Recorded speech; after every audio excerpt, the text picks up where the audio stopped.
200 BC to 900 AD, where every third male mummy has this extremely elaborate drug kit that he was buried with, a grinding tool, a snuffing tray, little bird bone tubes, even bags of vegetable matter, which they've analyzed to determine that it's Anodonanthra peregrina variety Sibyl.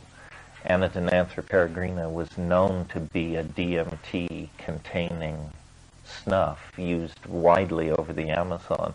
But this variety Sibyl that they found, they then went on expedition right across the border from this part of Chile into Argentina and found these places where these trees are the major component of the flora. A single seed, they look like black dimes. They're thin and very smooth and shiny. A single one of these seeds will intoxicate you if you grind it up and snuff it up. So it's interesting. It's in trying to imagine a culture where every third male, is involved in this cult, or involved to the degree that he's buried with the snuffing kit. It probably means the whole population was, or at least all the men. Very little is known about this culture because it didn't write.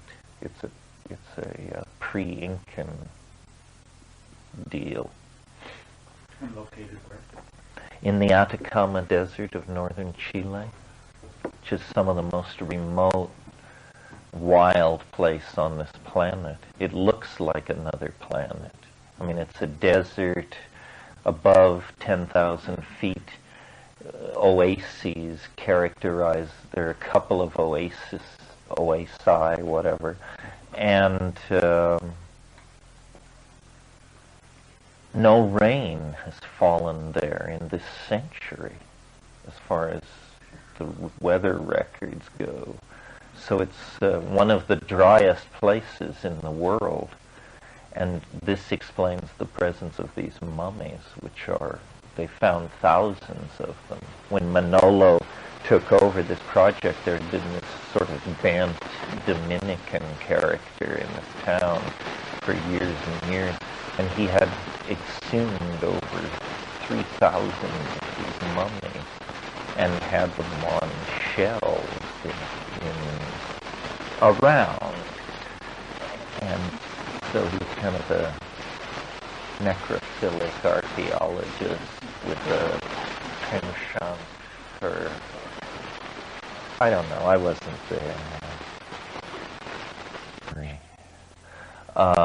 The felt presence of immediate experience, I've talked about that a lot. It's not my phrase. Would you say it again? The felt presence of immediate experience. In other words, it just means how it is here now for you from your point of view, which is what you're always inside, no matter where you go, awake or asleep, stoned or unstoned. Reality has a quality, which is the felt presence of immediate experience. Wittgenstein called it the present at hand, making a more complicated metaphor by bringing into it the notion of something which grasps.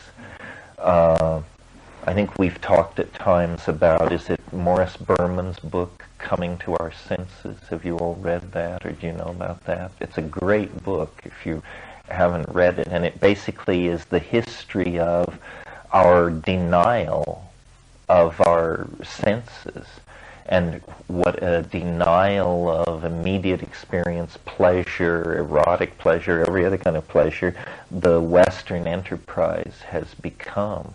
And he talks about some interesting things in there that I haven't ever seen discussed anywhere else.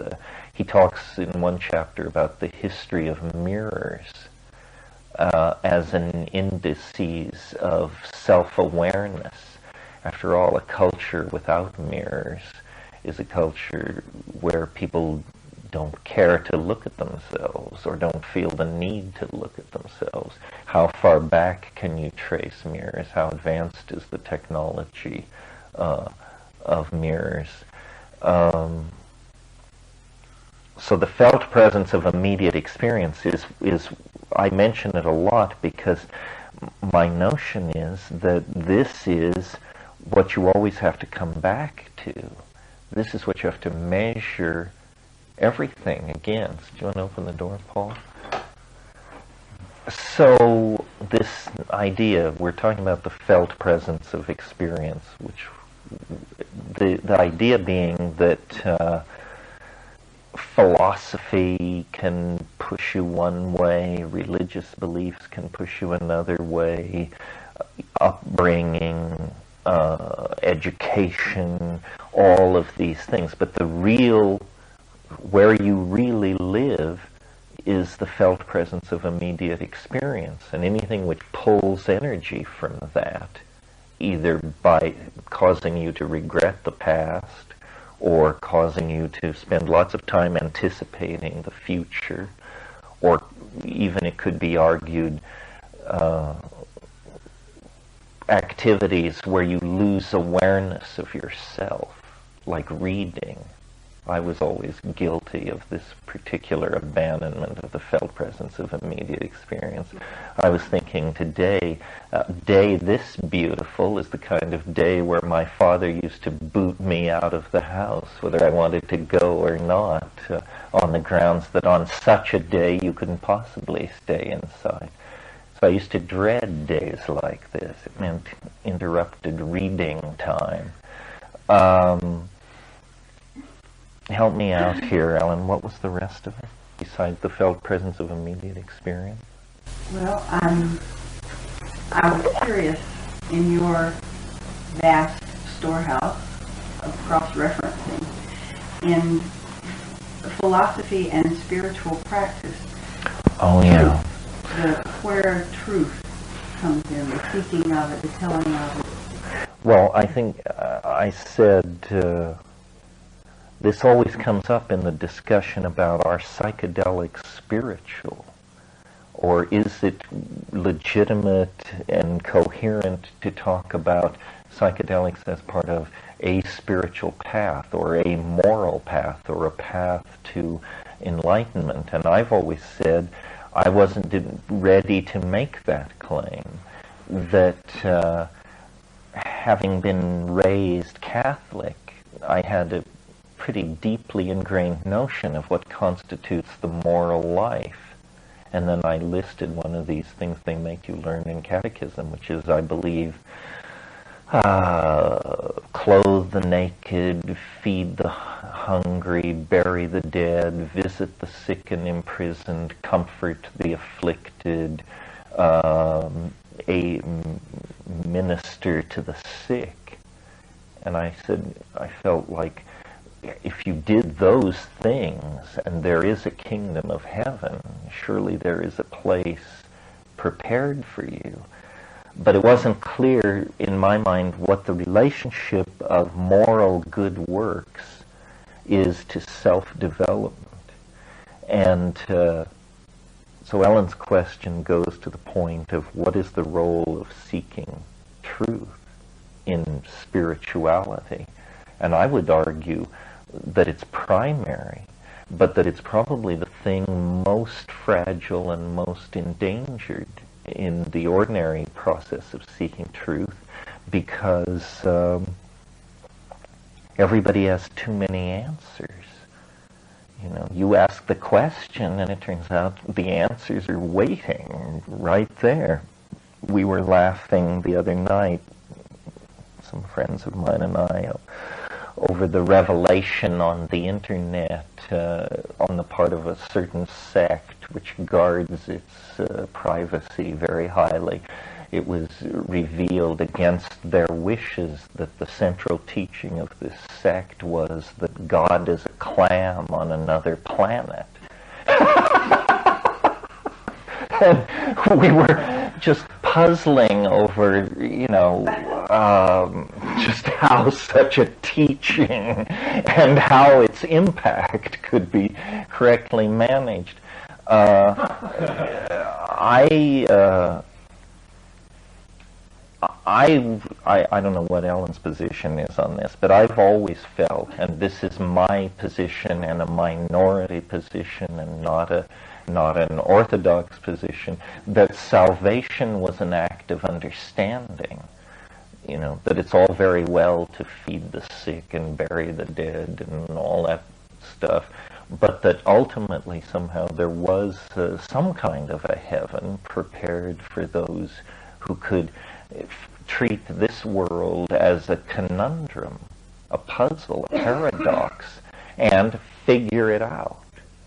And you know, this is a persistent idea in folklore worldwide. You get it in Buddhism with the idea of the doctrine of the parinirvana, that if a single being could attain enlightenment, all sentient beings would be instantaneously enlightened. So somehow we're all waiting for just one of us to figure it out. Yes, the one monkey. Another example of where this happens on a folkloric rather than a world religious level is in people's encounters with fairies and elves. You know, if you should for some reason get tangled up with fairies and elves, usually the only hope, the only way out, is an act of brilliant intellectual synthesis. What I mean by that is they pose riddles, and they want you to pose riddles. Well, if you're just, I think then you're in bad shape. You're never going to leave the hill. You're going to sleep beneath the hill for eons. But if you can riddle your way out, it amuses them to let you go. So it's sort of this idea. Great world religions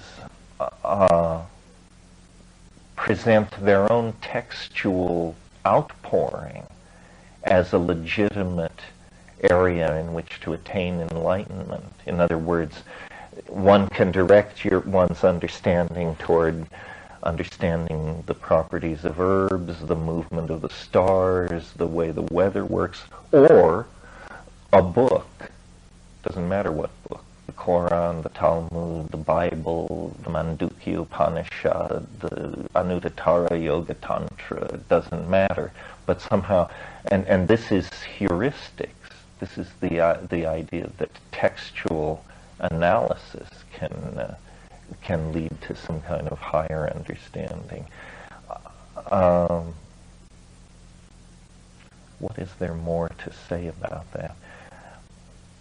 Somehow, you know, given the strong intuition that nature is organized fractally, and that man is somehow the microcosmic image of deity, then somehow our cognition, our thinking processes must surely be the most godlike things that we do.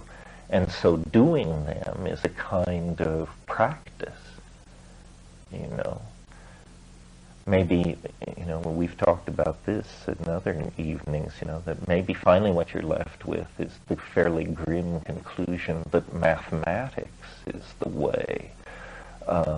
Because it does contain this, it is an infinite ascending staircase of ahas into higher and higher realms of unspeakable but very pleasing understanding. The strange thing about the spiritual quest, or the quest for understanding, whether it's spiritual or not, is that how endangered it is by answers. As I said, by closure. You ask a question, what is the world? Well, 50 different factions step forward with a revealed answer that they want to immediately sign you up for. So, and this sort of goes back to the tone of the first evening. You know, the truth doesn't require your cooperation to exist, but illusion does. Illusion is in the eyes of the perceiver, and in fact the perceiver brings to the illusion its ontos, its power to be a thing. Truth isn't like that. So I think it's, people say, well, it's not reverent to beat on the tires and honk the horn and want to drive it around the block. I don't know, that's just a funny form of reverence to think. I mean, the mushroom said to me once when I, in some epiphany, found myself on my knees, and it said, you know, get up, stand up, don't meet this on your knees. Meet it like an equal, you know. What's the percentage of all this lollygagging? And of course it has that kind of personality. I mean, it exalts, I was going to say freedom, but cognitive clarity. The Buddha image of all of this is Manjushri, the Buddha of discriminating wisdom. And Manjushri is always, not always, but in his peaceful form, always portrayed with a sword. And this sword is the sword of discriminating wisdom. It's used to cut through the scrambled illusions and delusions of the weary world to reach to the Bodhi mind. If you don't know where truth is, or if there is a bottom to the sea you're swimming in and all that, then I think it's a very that you feel an urgency about these questions. They have to be answered. You have to know. I don't know how many paths there are that bring you to this place, but certainly with psychedelics, you fairly quickly, that urgency leaves you, and you realize you now have the tools in hand to make the expedition you want to make. And now the question is to proceed judiciously in an ordered fashion, actually making sense out of what you perceive. The spiritual enterprise changes drastically once you have tools powerful enough to take you anywhere you want. So it's not about the search for power. You have the power. And then what you have to decide is, you know, what are you going to do with it? Where do you want to go with it? I don't know how much there is to say about all that. I do feel like, and I'm sure anybody who's spent any time with me at all, privately or in these sessions, knows that there's a tension between the psychedelic community, which is, to my mind, an exiled tribe of scientists, the psychedelic community. We're the heirs of Freud and Jung, but booted out of the tent of science because we dared to use the human brain body as an instrument. And so the only place where we can gain shelter and comfort is at the fringes of New Age religion. But these are not our people, these people.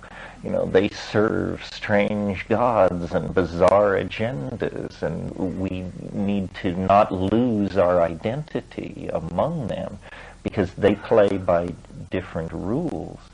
Now maybe, you know, somewhere in the history of the world, through God knows what means, the truth was actually downloaded to somebody.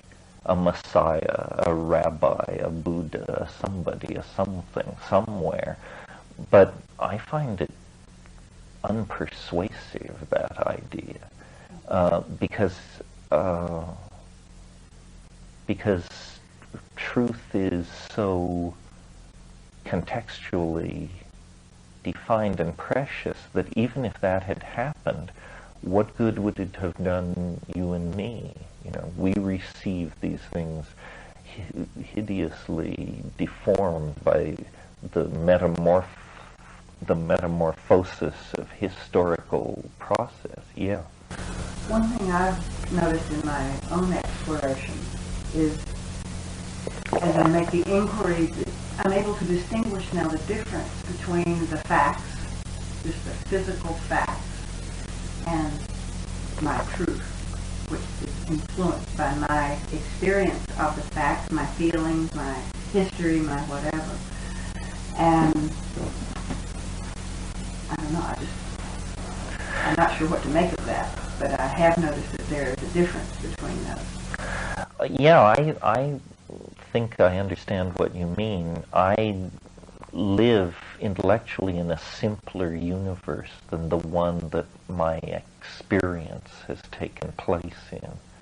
In other words, I could tell tall tales of shamanistic strangeness, apparent telepathy, impossible coincidental occurrences, even transformations of matter, and I've seen all of these things, but never under controlled conditions, and never with anybody claiming they understood what was going on.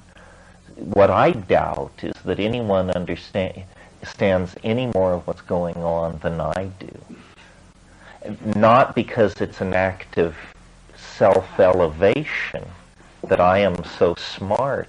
That's not the thought. The thought is everyone is ordinary.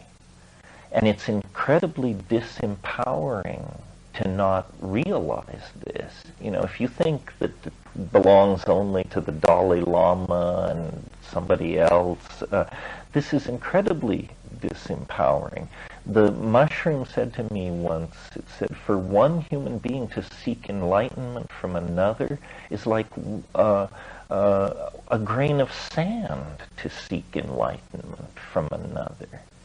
The message, my interpretation of that being, all grains of sand are capable of seeking enlightenment on their own damn steam, you know. I mean, not that you people around you don't have something to teach you, but an understanding in the person sitting next to you is not your understanding. And so it does you absolutely no good whatsoever. It is only efficacious and functional if it's yours. And so the primacy of the primacy of direct experience and one's own history and mathematics. And you know, if you really study mathematics, we mentioned this the other night, you even get your legs cut out from under you there because you discover this thing called the incommensurability theorem, which shows that even simple arithmetic can't be trusted. So it turns out, you know, even our Platonic faith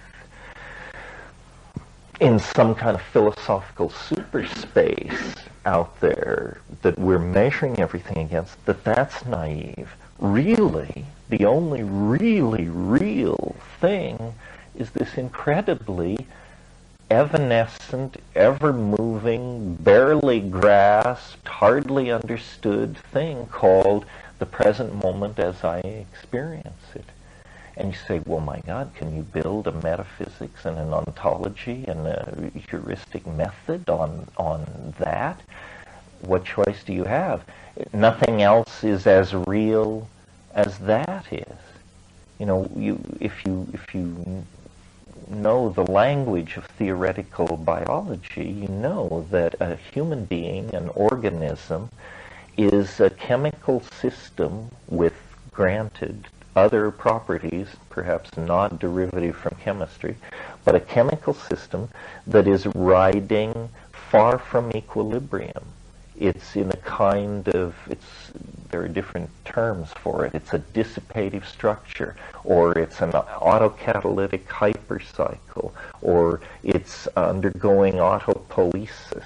But the basic concept is that it is maintaining itself as a coherent entity in a universe flowing toward entropy. It's somehow making its way the opposite direction. And you know, your consciousness is embedded in one of these dissipative structures, which will, and apparently, your consciousness will cease at a certain level of disequilibrium of this system. But then when you draw back further, you see your consciousness is simply the reshuffling of the genetic deck of your ancestors. And before you existed, people potentially or partially like you existed, and after you exist, people potentially like you exist.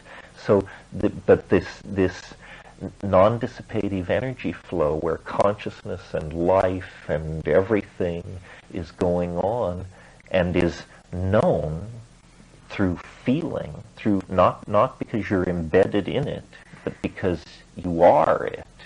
Essentially, it's not something that you're embedded in like a particle.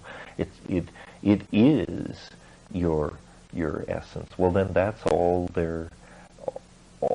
that is given with certainty. Then everything else is extrapolated outward from that through convention, language, poetic intuition, religious revelation, projected discovery, myth, so forth and so on. But that's all so far from this point of immediate experience.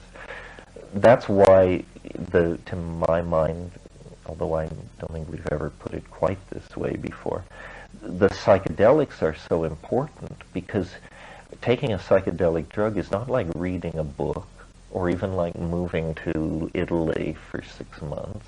Or it is directly and immediately addresses this thing which you are. It becomes part of it, because what you are is metabolism. You know, the way this trick is done, where this dissipative structure can come into being and then ride magically away from the entropy point, is because as biological systems, we take in highly organized matter, food, and we extract all the energy and everything useful from it and excrete it out. And so by this means we overcome the general drift toward entropy. Metabolism allows life to happen. Metabolism is life in some sense. Well, the drugs are metabolized.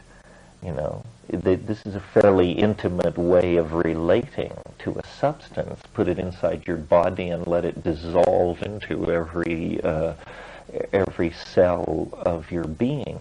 So metabolism is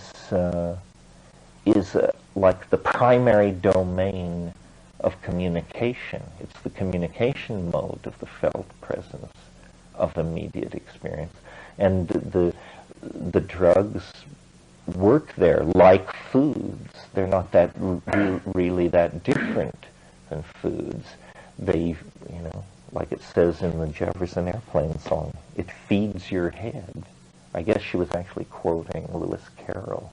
But in any case, it feeds your head. What do you make of bad trips? They're certainly easier to do in a movie than good trips. I didn't see Fear and Loathing in Las Vegas, but everyone said it proves again that it's very easy to portray a bad trip and very hard to portray a good trip. Well, first of all, I'll say all the conventional things about bad trips. That, you know, it's not always supposed to be easy, that sometimes learning curves feel very unpleasant when they're unfolding, and we learn from our mistakes and so forth and so on. So then, having said all that, really, what about bad trips? Well, they're horrible.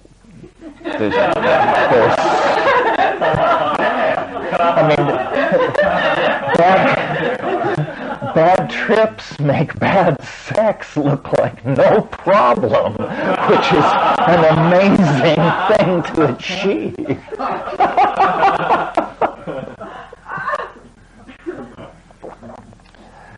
I don't know. You know, the I guess part of the fun or part of the challenge of being psychedelic people is that our method, which is drop and wait, you never know. You know, you may think you know. And you may do your Rolfing and your go to Gestalt and just be scrubbed and drained and shined with all your enzyme systems up and going, and it can still just chew your ass unmercifully. It's one of those places where I, who am not necessarily that eager for astrological explanations, reach eagerly for astrological explanations, because if everything else is right, and I've even noticed, Moon in Scorpio for me is not a good time to do psychedelics. I also, I before a large trip, I will throw the I Ching.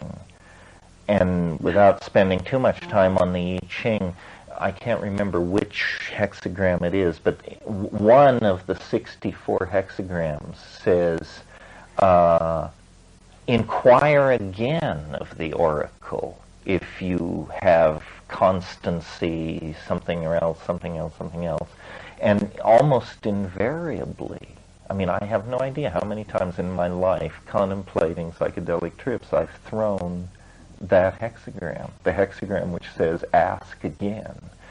And so then I ask again, and if it's negative, I don't do it. I figure, you have right brain tools and left brain tools. Somehow this question about bad trips is about your pre-trip intuition, feeling into the situation. And then, of course, there are obvious rules.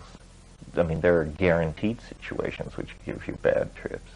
I mean, taking too much of a drug with people you don't know, taking large amounts of a drug and mixing it with a lot of moving around in crowded social spaces.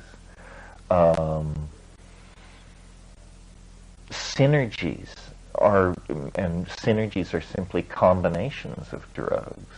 If somebody tells you they took ecstasy and then they snorted some ketamine and then they had a little nitrous oxide and some GHB, this is, God knows, I mean, literally only God knows, because no clinical medical research is ever done on stuff like that. On the way people in the street actually take drugs is never studied by medical science. And synergies are where the strange things, the dangerous stuff happens, the heart fibrillations, the convulsions, the convulsive vomiting, the states of disorientation, prolonged states of sleeplessness, all of these things. So, my attitude toward avoiding bad trips is, for social purposes, raves and beach parties and whatever, low doses, It's almost a truism, or it is a truism, that if you want to come down from a drug, whether a psychedelic drug or any other drug, the very best thing to do is furious exercise. The guy who throws himself in the icy lake and swims across it, the guy who chops 2 cords of wood to come off some bender. Well, then a dance club is almost like the perfect social situation, designed to shorten a drug trip and dampen the effects. But people are such social creatures. I've said in many, many times over the years, to the point where it's almost the McKenna method, although how you could think something so simple-minded was a method, was like the way to take psilocybin, for example, is take a stiff hit, like 5 grams if you're a 145-pound person, on an empty stomach and lie still in silent darkness. Well, this is almost the opposite of, and the idea is you want to concentrate on the thing itself, which is the drug projected against the black screen of your mind. You don't need doof coming in. You don't need smart drugs. All of these things are actually distractions. And I think people are so reluctant to follow this advice because they actually have no faith in the drug. They think they will be bored. They think, well, if I did that, nothing would happen. Well, I'm telling you, it's for ordinary people. Isn't that what we said? This stuff is not for the swamis. They have their own methods. This is for the great unwashed masses of spiritually seeking humanity. So lay down in silent darkness and take a look. And then if the trip is really bad, then there are things you can do while it's happening that are helpful. The most obvious one is, or the most effective, I don't know if it's the most obvious, but I really believe it's the most effective, is if you get into a place that you don't like, and it's not physiological. It's not that you're having convulsions or vomiting. It's just that you're having thoughts which alarm you. You should sing. You can make whatever shamanic hash of this you wish, but the basic concept is to oxygenate your brain. There's something about bad states of mind on psychedelics are very frequently, in my observation, accompanied by shallow breathing. People get, when you thread a needle, everybody holds their breath. Nobody can thread a needle without holding their breath. It's like keeping your eyes open while you sneeze. A human being cannot do this. So when we are really following our thought at the level of threading a needle, we stop breathing. And if you're not paying attention, this can go on for minutes, this very shallow breathing. You're not breathing, dude. So, so what the thing to do is to sit up and your favorite shamanic chant, Fleetwood Mac recitation or whatever, just belt it out. It doesn't really matter. It may matter. If you choose certain mantras or something, haystacks will burst into flame. But, and there's no obligation to be accurant or hip either. It doesn't have to be Aphex Twins. It can be row, row, row your boat. I've always preferred, because it does contain the refrain, merrily, merrily, merrily, merrily, life is but a dream. If you're loaded on psilocybin or ayahuasca, the thought that life is but a dream opens ahead of you and becomes epiphanous instead of ridiculous.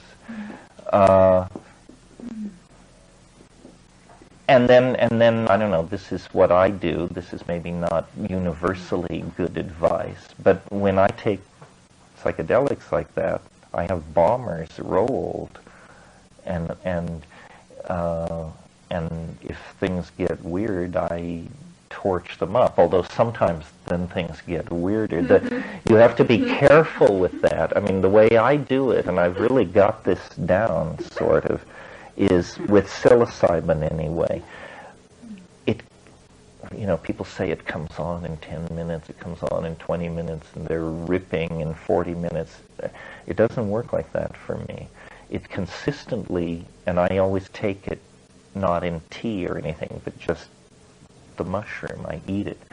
At the hour and 10-minute mark, it begins to to come on, I guess. I mean, there's a feeling of nausea and maybe coldness, and there's just like a certain window of opportunity where then if you smoke cannabis, it immediately begins the hallucinations very dramatically and moves you quickly through that clammy, handshaking part of the trip, which is sometimes alarming. Most of my experience with cannabis, it's improved if a trip was weird, it got better with cannabis. I have had, many experiences where it was so strong that the thought of smoking a joint was just like, no, I don't think so. I think we'll take this as given here. We don't need to amp it up or push it sideways. But nobody does this a lot who doesn't then occasionally put in a very difficult evening. And, part of your psychic, I guess your shamanic constitution is how quickly can you come back from a really bone-shaking psychedelic experience, either because it blew your mind in some way or something appalling happened. I remember a number of psychedelic trips that were hard to come back from, but I remember one in particular years ago where my friend and I took a lot of acid, and late in the trip, like about 3:30 in the morning, he had a very dramatic epileptic seizure. And I had never seen an epileptic seizure. And, oh God, it just set off this cascade of hysterical activity. The 911 people had to be called. I remember there was a real moment of truth in all this for me. I remember the apartment was on the second floor, and I saw the cop cars and everything pull up in front. We had flushed staggering amounts of dope, knowing that they were about to arrive. And I went tearing down to the front door, and I was completely loaded on acid. I mean, I could barely stand. And I could see through the glass, the cop. And he said, "Open the door." We had locked the door earlier in the evening. He said, "Open the door." So I fumbled with the door for a few seconds, completely hysterically and ineffectively, and then I couldn't get the door open. So I stepped back from the door and said, "Shoot the lock off."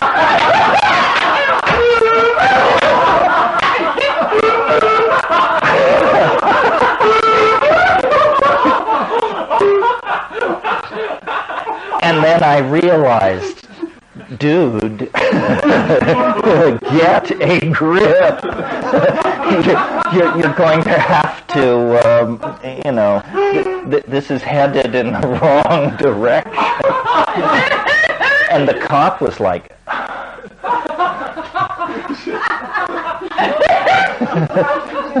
so then, and then I remember, this trip to the hospital, and I don't know what was going on. It was Herrick Hospital. It was in Berkeley, which was also a mental hospital.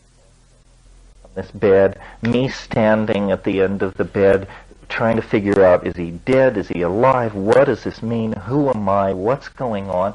And then there was a person who was obviously an inmate of the stranger wards of this mental hospital, who was washing the floor with this big mop and sort of waltzing around us with this crazy expression and leaning over and looking at me and looking at him.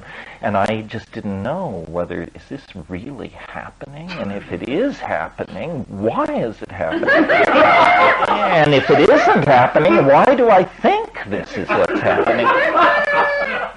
And then finally the doctors threw me out of there, and I just walked the streets of Berkeley for hours, and my mind was like spinning, just saying, something terrible has happened, something terrible, terrible, terrible has happened.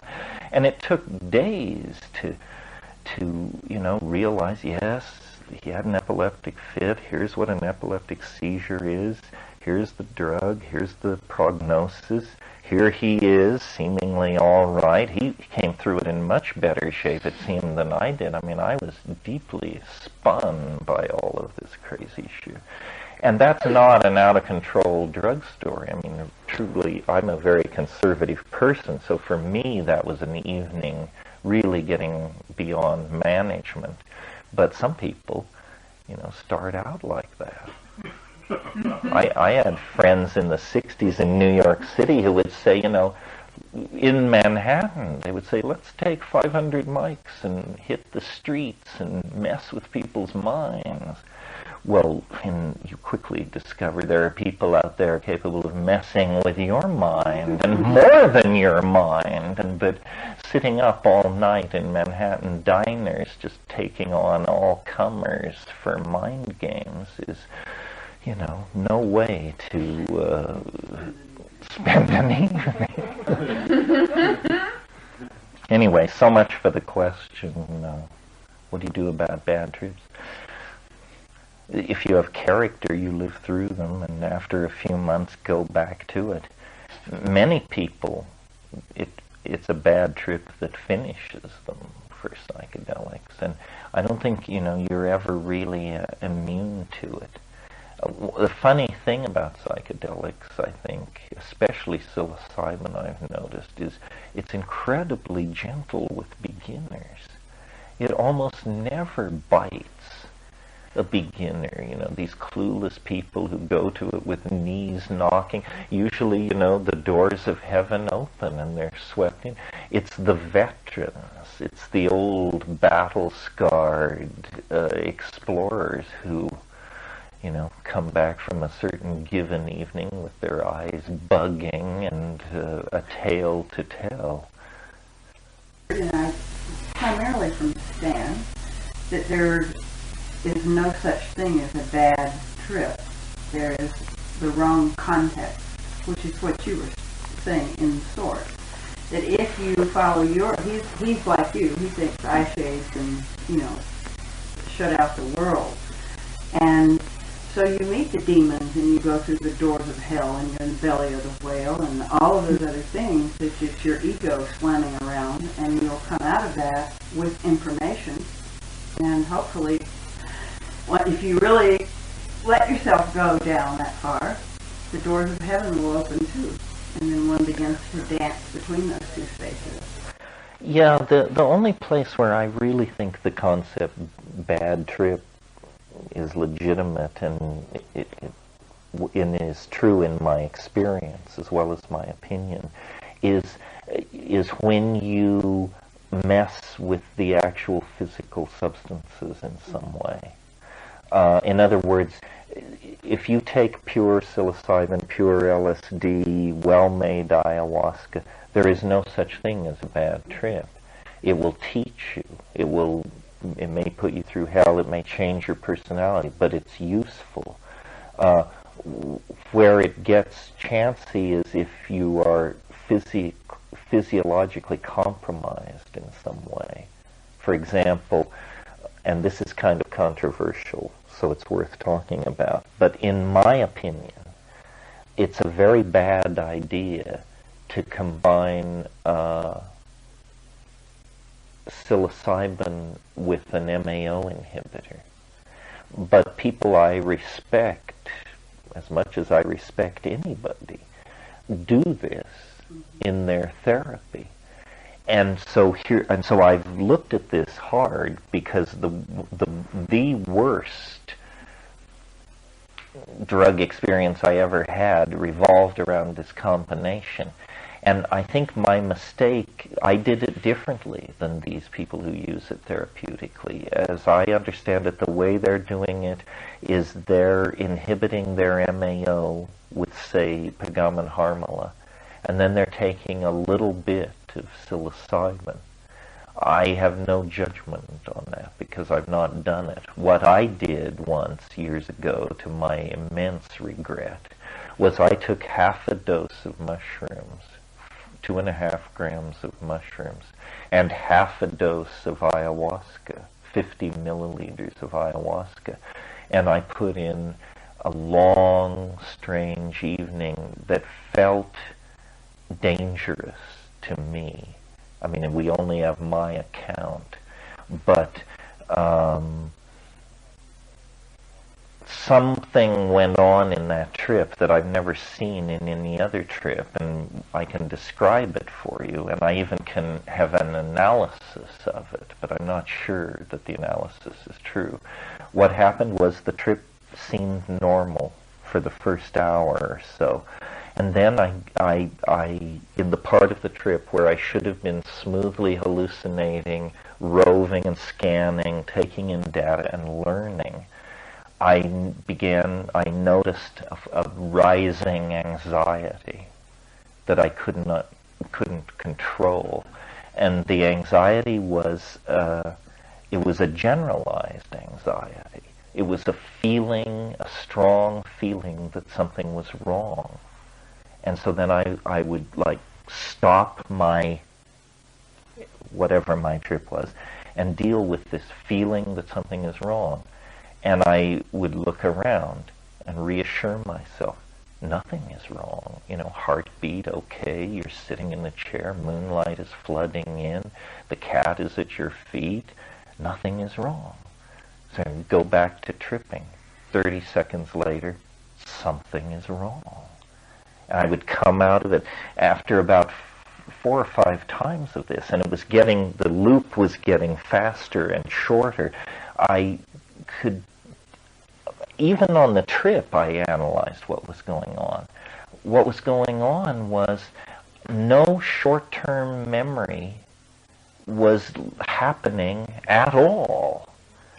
I knew who I was. I could tell you my parents' story and so forth and so on. What I had lost was the last 30 seconds of my life didn't exist. And this may not sound like a problem, but in fact, it's like having your big toes cut off or something. You can't stand anymore. The absence of the last 30 seconds creates this bizarre sense of a vertiginous void behind you, and you keep looking around, and then it's there. You say, oh, well, it is there. And now I feel like it's not there. Oh, yes, it's there. Well, this is crazy making, and it may not sound, you know, so agonizing, but I found it to be as close to madness as anything I've ever experienced. And I felt at times that they'll just find me here, just gibbering. They'll just, you know, throw a light net over me and take me by the elbow and lead me away, and that'll be it.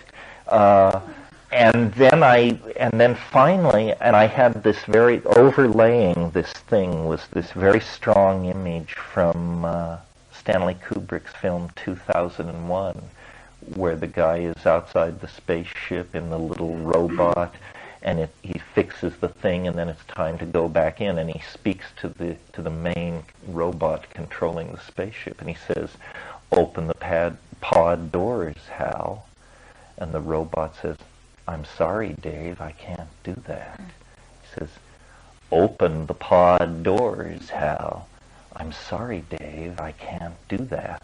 And I could almost see in my mind's eye, maybe because I think to some degree in a chemical fashion or something, but I could see that a piece of machinery was jammed, that we were in a loop, that it would not, it was screwed up at the molecular level, and I felt crazy. I felt violent, and my wife was sleeping upstairs.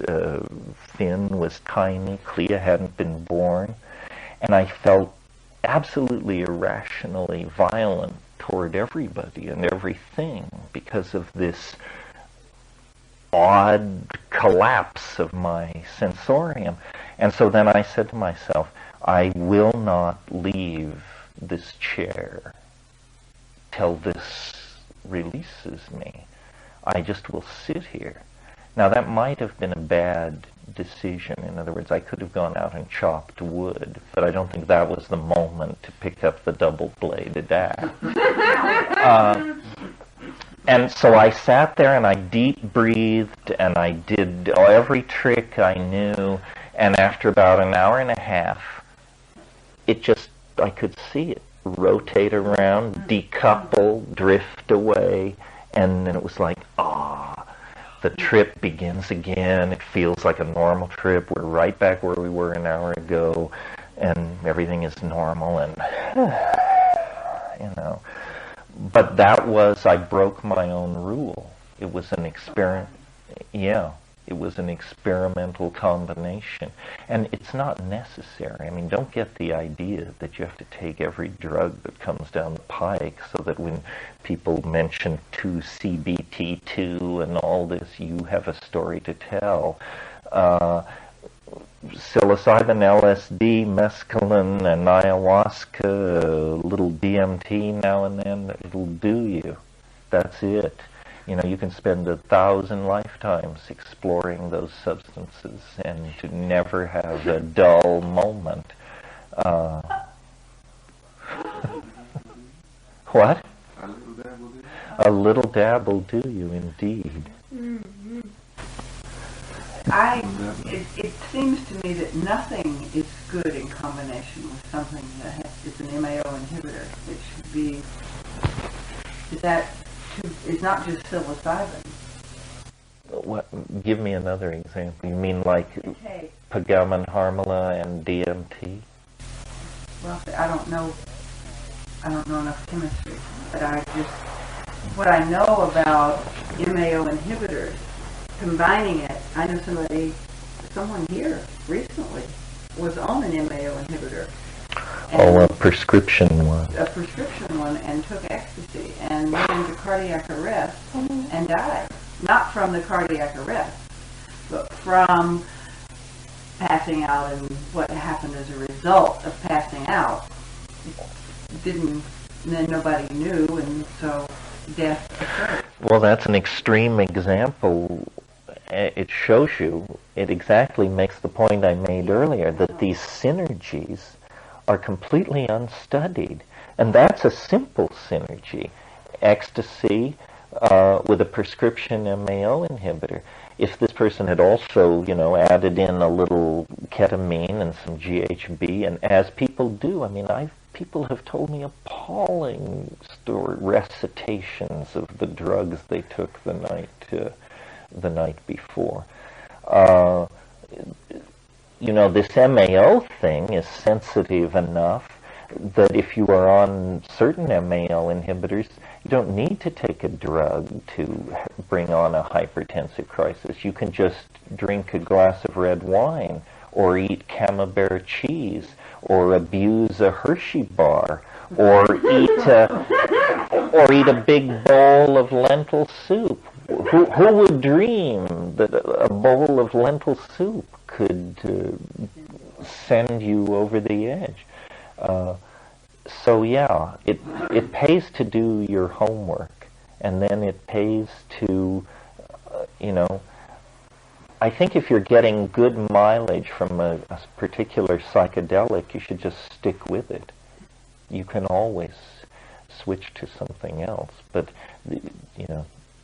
and people say, well, I've learned all I need to learn from this. Well, triple the dose, and it'll be a different horse you ride, And I say that, in the knowledge that the LD50 of these compounds is very high. In other words, they're incredibly safe. Of all drugs, the plant psychedelics, the alkaloid psychedelics, are the safest, and yet their effects are the most dramatic. In other words, the LD50 for psilocybin is milligrams per kilogram. Well, but the effect effective dose for a 135-pound person is 20 milligrams. Well, then that means that from a pharmacologist's point of view, if you told him you'd taken 100 milligrams, he would form no sense of alarm. He would say, well, you took a big dose, it's really going to get you high. But he wouldn't worry about your heartbeat or anything like that.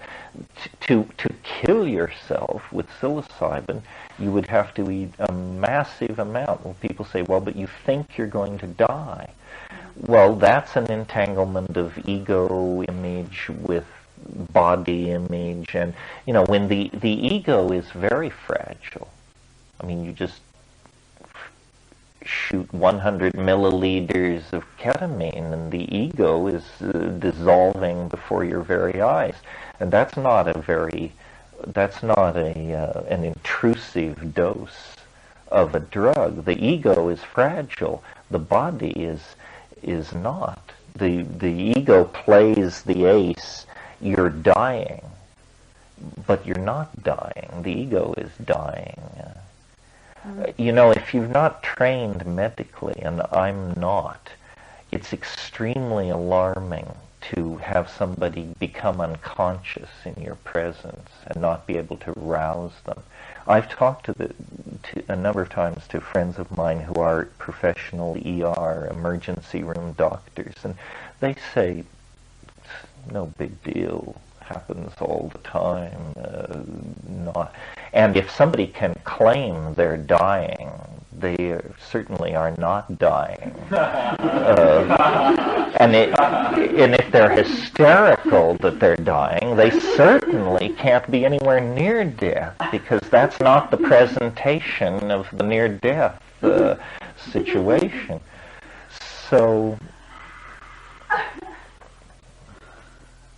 if there's any doctors in the house who want to dispute it.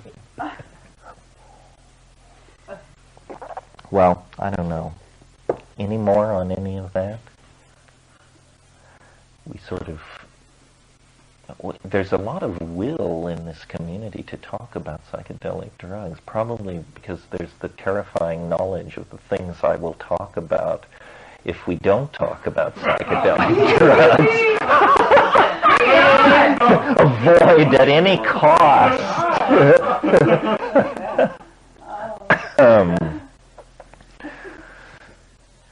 I just talked to somebody at length on the phone yesterday who was describing a psychedelic experience, and they were a person of moderate experience, but this was definitely a trip that pushed them into domains they had never experienced before. And it was basically the middle of the night around a suburban swimming pool. Everybody had gone to bed, and this person was there, and discovered that there are these protoplasmic, heat-seeking, intelligent creatures roughly the size of pickup trucks that are moving around in backyards and climbing over fences, and you know, and I think I know what they're talking about. Acoustical creatures I've encountered, being stoned on a hillside on psilocybin out in a fairly remote area at night, and you become able to like project your consciousness very large. It's a little hard to explain how it is, but and then you discover that there are infrared forms of life or something, coherent protoplasmic things. And I always think of that incident, I think it's in the second Carlos Castaneda novel, where the thing comes near him in the sagebrush, and he's so horrified that he throws himself on the ground, and he doesn't look, but he can hear boulders being ground to powder by this thing as it rolls nearby him through the sagebrush. Yeah, attention. There are,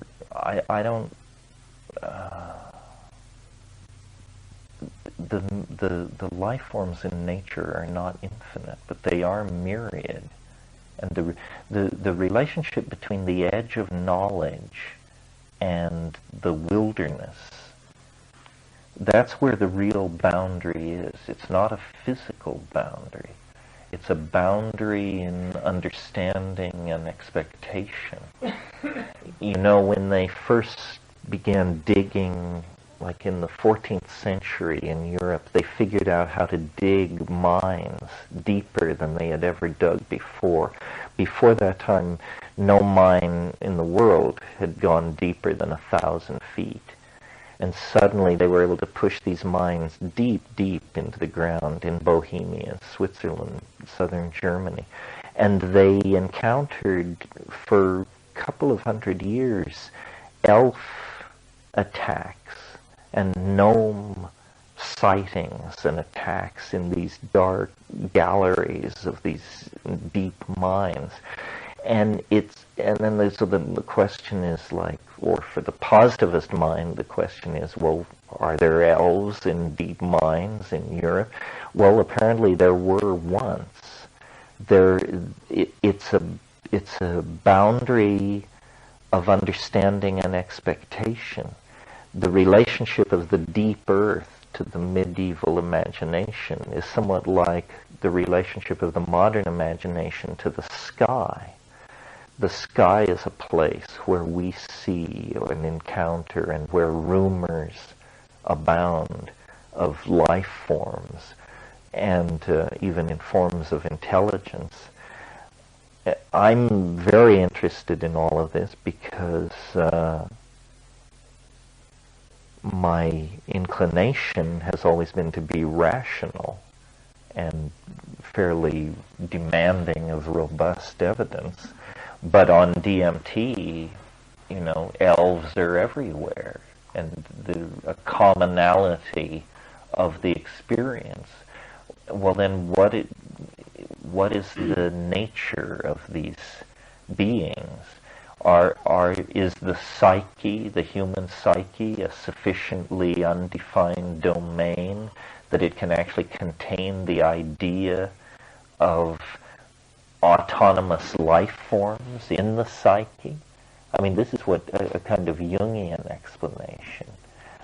Jung said of these things called kabiri, which are alchemical sprites, basically. Kabiri just means children, but alchemical sprites that are seen in certain parts of the alchemical work. He said autonomous portions of the psyche escape the ego's control. Well, you know, then what are we? Are we in fact not what we think we are? In other words, our myth is one body, each body comes with an ego. If the ego is fragmented, you need psychotherapy. It makes sense that it's one body, one ego, because then there's no struggle about deciding who's in charge. The ego is in charge of the body. But what the psychedelics seem to show is that at least under that kind of pressure, the mind is sort of like the atom. Previously imagined to be indivisible, you get it smashed, and suddenly all these exotic constituent parts are flinging themselves around in your awareness. The equivalent of mesons and protons and quarks and electrons. What does that mean about the self and the structure of identity? It may not mean very much until we get deeply evolved in our electronic prostheses. Then we may discover, you know, that the dissolution of the ego turns each one of us into a tribe or a society of some sort. I mean, I don't pretend to understand this, so I understand that what I'm saying is not entirely clear. But, you know, when you bring a mirror, when you have a mirror and you bring it down in front of you like this, like on concrete, and smash it, and it smashes, you don't see a shattered image of yourself. You see thousands of perfect images of yourself. Each shard of the mirror instantly becomes a whole reflection. And I think that this metaphor of the smashed mirror recalls the alchemical metaphors of the mercurial nature of the mind. The mind is mercurial, the alchemists insisted. And what does that mean, mercurial? Well, if any of you had a childhood in these non-toxic days, this doesn't happen. But I used to be one who broke open hearing aid batteries, and God knows what toxins I exposed myself to in the act of collecting mercury. But mercury is, of course, a perfect mirrored surface, a liquid metal. And how is it like mind? Well, it's like mind in two ways. First of all, it takes the shape of its container. You know, put it in a coffee cup, it has the shape of a coffee cup. Put it in a thimble, it takes the shape. So, like mind, which is known only by the shape of its container, mercury does this. The other thing is, you know, when you smash it, it beads and speeds away in all directions, but it can be recollected and the image restored. And so it has this curious quality of being both multiplistic and unitary. And it's probably for all these qualities that the alchemists were so fixated on it. But this question of the nature of these entities, because you know, we can debate whether they are part of ourselves or autonomous, but what seems pretty in hand is that whatever the answer to that question, they're not made of matter. I mean, they're not made of matter, unless you're going to take the position that when you smoke DMT, you actually go to another universe as real in every way as this one, which is arguable, but they, well, so then what are they? Well, they leaving aside for the moment whether they are self-generated or autonomous, they seem to be made, they are in fact, if they're made of anything, they're made of information. Well, we are not made of information for ourselves. I mean, I experience myself as a body, not as information. However, I experience all of you as information. I mean, even if I grab you by the shoulders and shake you, it's information that identifies to me what is happening. My hope is sometime before the end of my life or my career that the definitive conversation is able to take place on this question of the edge of knowledge, or what's going on at the edge of understanding. Because that's, you know, here we have the unthinkable, no reason to bother about it. It's unthinkable by definition. And here we have the utterly mundane. We all know that place. But somewhere between the unthinkable and the mundane, there is a gradient or a frontier or a corner that is turned.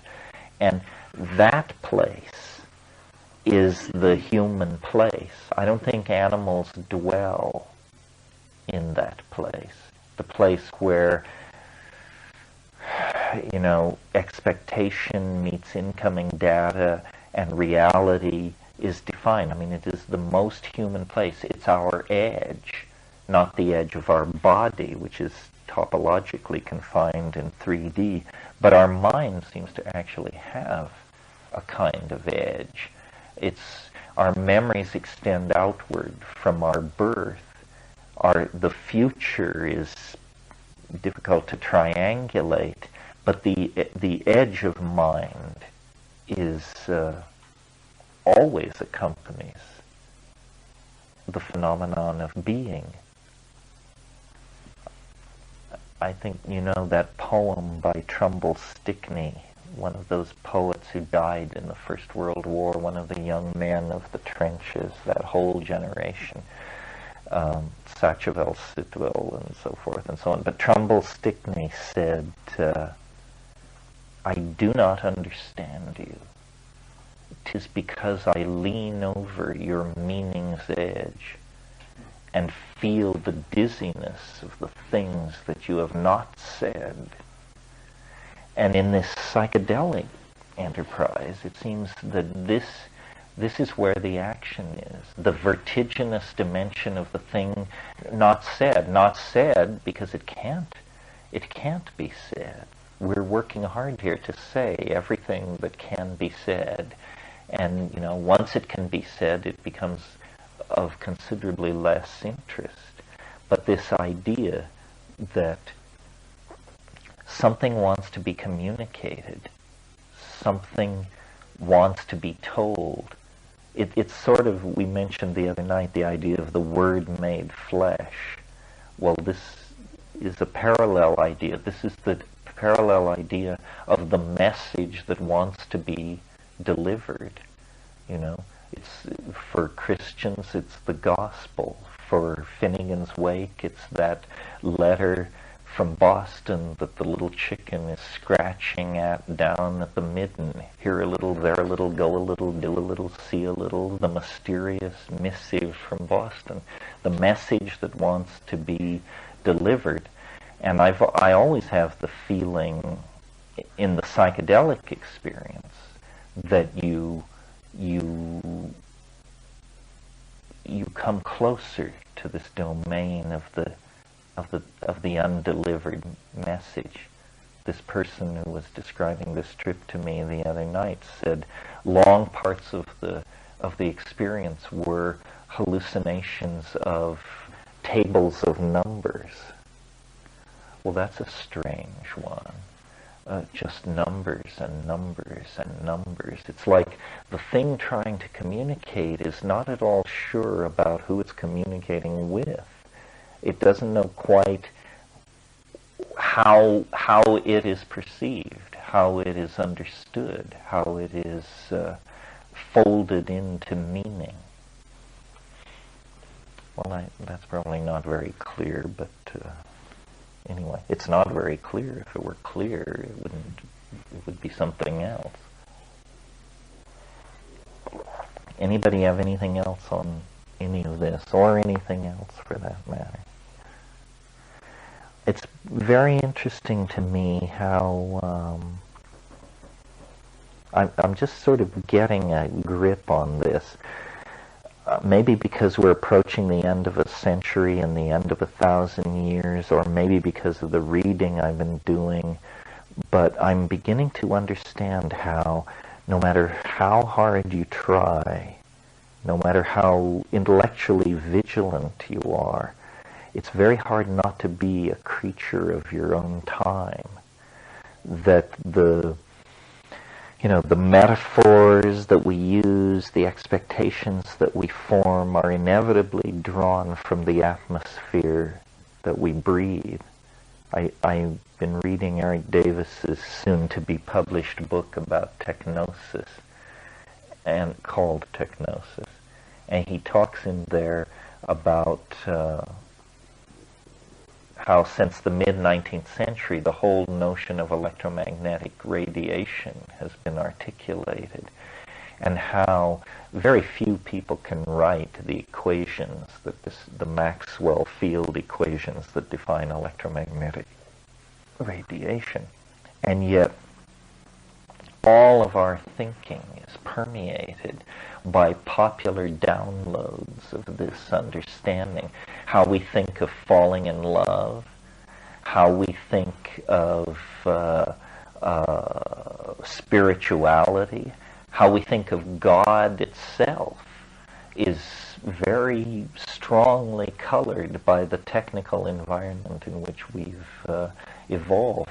If we had to describe to someone in the 1860s of the last century how a century in the future every single centimeter of space around this planet would have music pouring through it, hourly newscasts, stock quotes, airline control traffic, and so this is a completely occult universe you're describing. There was nothing. It's amazing that the idea of magic could even get going in a world without the concept of electromagnetic fields, radiation, action at a distance. The whole vocabulary of electricity supports the idea that the world is, unified through magic, some kind of permeating medium where somebody can turn a dial over here and something can happen halfway around the planet.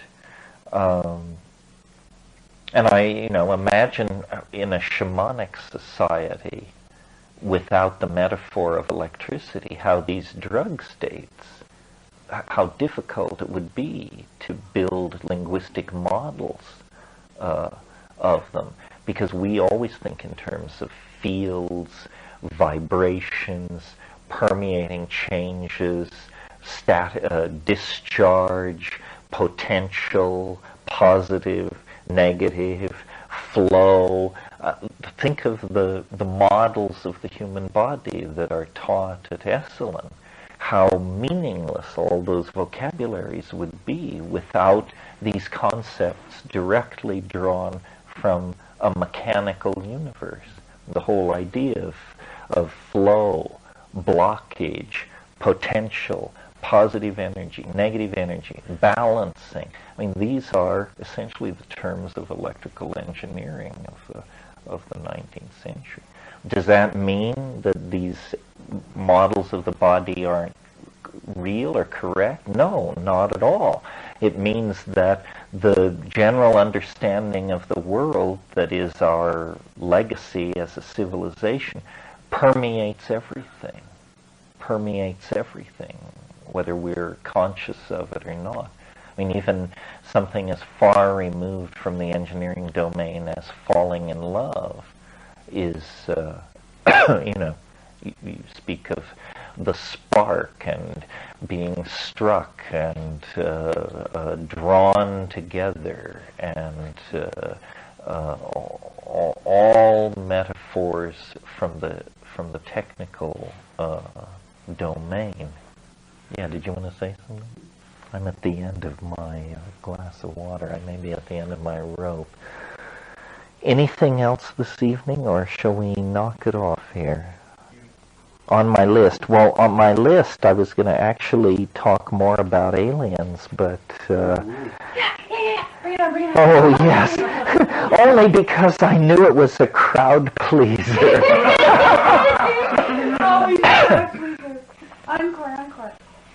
Okay, well, what I just said is actually the lead-in into talking about aliens, because aliens are... throw into high relief this question about where is the edge of knowledge, where is the edge of the self, how do we image the world without contaminating our models with our technical assumptions. Maybe some of you saw the New York Times on Sunday. There was a review of yet another book about aliens, and it talked about sightings that occurred in the 19th century, before the invention of fixed-wing aircraft in Kansas.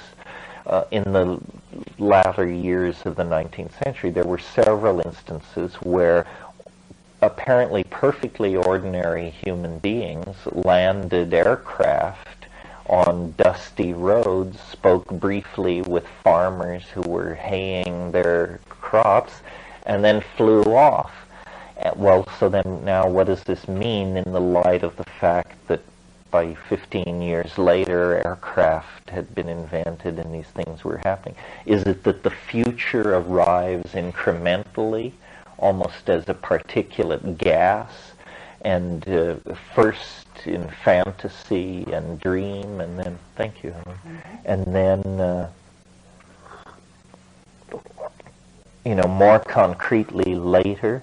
The alien phenomenon in its modern form begins essentially in 1947, when an airline pilot flying near Mount Rainier reported these discs, this formation of flying silver discs, the standard image. And then it was just a few months later that the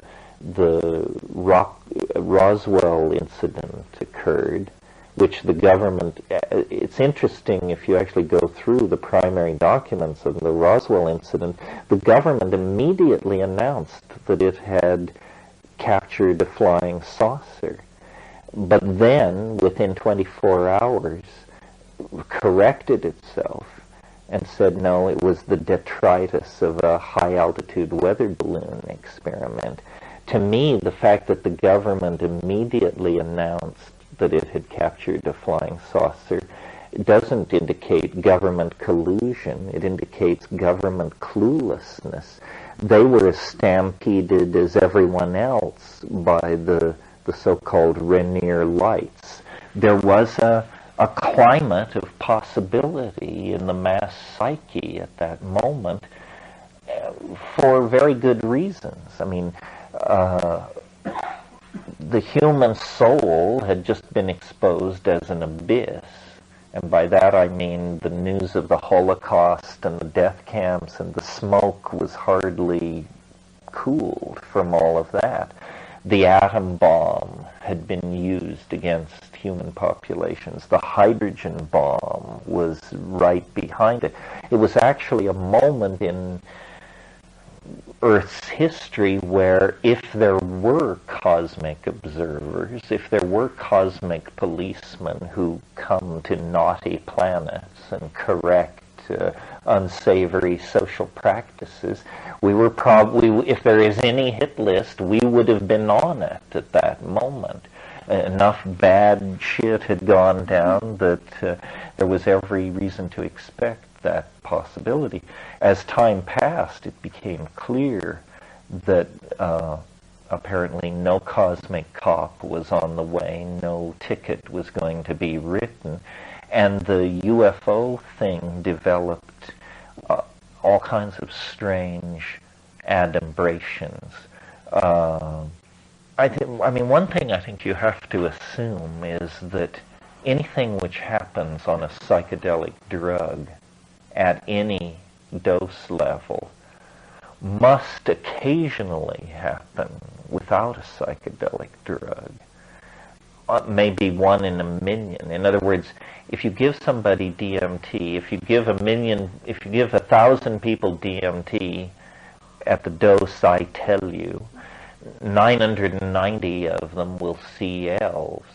Well, to see elves without DMT, maybe 1 in 10 million people have fleeting brushes with this.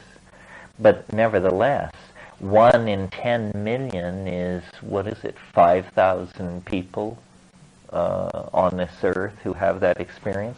That's a sufficient number of people for there to be a myth, a whisper, a buzz, as they say, that these things are happening. It seems to me ordinary experience is in a way less reliable than psychedelic experience, because the anomalous ordinary experience is almost never predicted.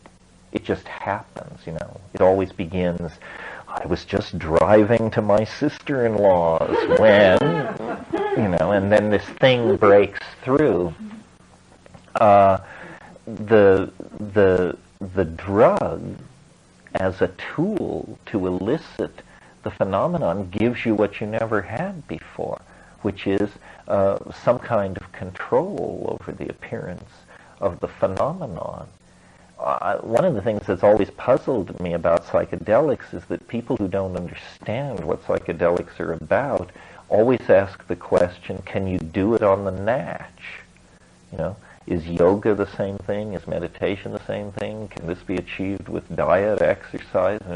Well, the answer is A, no, and B, why would you want to? I mean, the whole point is that this is what the drug does. You would not wish this experience to come upon you untriggered by pharmacological means, or you would have to wonder just exactly what your story was. That's like wanting to walk on water or move 120 miles an hour without benefit of machinery. It's just not in the cards.